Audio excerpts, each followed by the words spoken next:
Hi, my name is Gibson, and I'm the co-owner and creator of the Personal Development School. This is your daily breakthrough video, and in this video, I want to talk to you a little bit about the idea of remothering or refathering as an anxious preoccupied attachment style. So this is a really important topic, and a large part of our healing, as I always say, takes place when we become our own parents, because no matter how close, no matter how bonded, no matter how hard our parents are trying, they're not mind readers. They have a different set of programming that they're always going to be trying to relate to you through in your upbringing. And on top of that, they're probably carrying a lot of their own traumas because they went through trauma in their childhoods and throughout the course of their lives, because this is just something that naturally takes place during the course of our lives. So in this video, what I'm going to do is I'm going to take you through a little bit about the importance of recognizing our unmet needs and where they come from, and how we can use our conscious mind to sort of reparent as an anxious preoccupied attachment style, our subconscious mind and these wounds, and a little bit of an exercise in how to do this. If this is a topic that you find really appealing, we have a very in-depth course inside of the Personal Development School about this, and it's called Reparenting Attachment Trauma Behaviors. There's like a 15-page workbook. It goes into a tremendous amount of depth, and if you want to join the school for single course purchases or 3, 6, 12-month bundles, you can use the coupon code WITHYOU, all one word. I will put a link in the description box below and a card on this video, and you can always dive in there too. So one of the biggest things that happens when we go through trauma is we have a deep feeling of lack. And this can be because of something, trauma takes place in sort of two ways, in the words of Dr. Gabor Mate. He says it's things that happen that shouldn't have happened, like verbal abuse, or things that didn't happen that should have happened. For example, having deeply unmet needs like certainty, security, knowing that we wouldn't be abandoned, emotional nurturing, these sorts of things. So these are the things that didn't happen that should have happened in some people's case.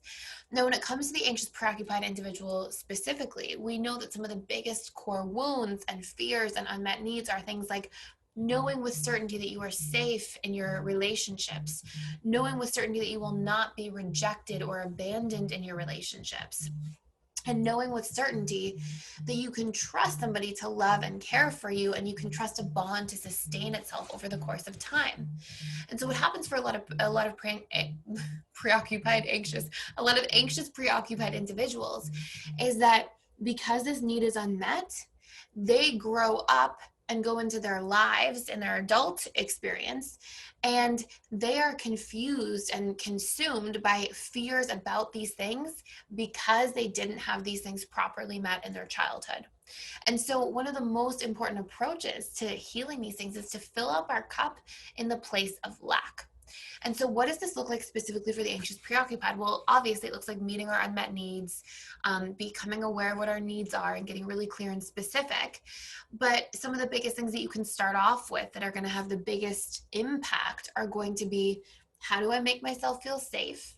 As if I'm coming from a perspective of mothering myself in the space of where there was a void that I didn't get mothered in the way that I needed to be. And maybe you had like a great mother, right? Like maybe you had a mother who was very there, very available, but sometimes worked a lot, or, was distracted with other siblings all the time. Maybe you had a huge family. And so there was just this lack of you feeling like you had that consistent emotional bond that you needed. And so you learn not to trust that. And then you make painful meaning out of it. Like, I'm not good enough, or I'll be rejected. So what we want to do is we want to get really, really clear about this first and foremost. What were these things, and then how can we give these things to ourselves? And we can do that from a remothering perspective and a refathering perspective. And the way I like to do this specifically is to write out all the things that you needed from your mother that you didn't think you got in the way that you needed. Okay, because sometimes a mother gives or a father gives, but it's not even coming in the exact form that we can receive it in the best way. So just a really clear example of that could be, maybe your mother has a love language on acts of service, and yours is all about quality time, and you guys don't know that about each other growing up. And so your mother's always giving love through her filter of acts of service, but you're not receiving it that well because that kind of doesn't land with you in the same way that quality time does. So the form really makes a difference, and this is where we can go wrong and get confused. So what's very important is to make a list. What are the things I associate with a mother that I needed and didn't get. This could be certainty, consistency, safety, knowing I wouldn't be abandoned, emotional attunement that was consistent, words of affirmation, encouragement, knowing that I was good enough, knowing that I was fully accepted for who I am, right? These sorts of things. And maybe it was nurturing in some way, physical affection, hugging, somebody reading bedtime stories. It could be anything. And then your job is to give these things to yourself. And then you can do the same thing from a fathering perspective. So from a father perspective, what do you associate your father with? And what did you need from a father? Maybe it was somebody who was also emotionally nurturing. Maybe it was somebody who taught you things and showed you things. Maybe it was somebody who made you feel protected or supported. Maybe it was somebody who was also physically affectionate or very encouraging, gave you lots of words of affirmation. I want you to get really clear for both. And then wherever you feel like you have a void of any of these things, you can go back and rate them 1 to 10. And anything that's low, and low could be, like a 6, anything that's like a 6, I would say, or less, you have a little bit of topping up to do in that area.